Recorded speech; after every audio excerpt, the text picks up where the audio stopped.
est comment? Délicieux. Il y a de jolies couleurs. Blanc, rosé ou rouge, le Jurançon et le Béarn se dégustent de manière personnalisée. Un producteur par groupe comme l'an dernier.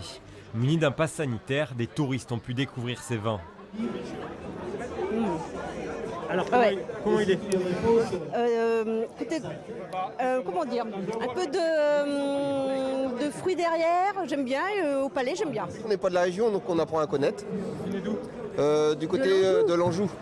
Pour ces journées portes ouvertes, les visiteurs apprennent tout le processus de fabrication du vin.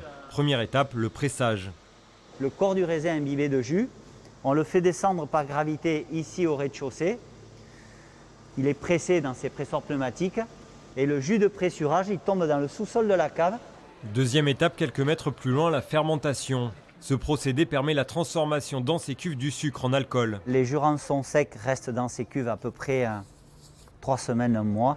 Allez, on avance. La visite dure 45 minutes. Dans cette salle, le vin se bonifie en bouteille et en barrique. Bon équilibre entre tradition et modernité. La cave produit entre 22 000 et 25 000 bouteilles chaque jour. Ce bâtiment qui s'étale sur 5000 m², qui est surélevé avec un vide sanitaire pour nous protéger des inondations. Pour la deuxième année, la cave propose de parcourir ses vignes. 2 hectares sur un coteau caractéristique de ces vignobles. Et après 3 mois de confinement difficile début 2020, la coopérative a depuis une très bonne activité.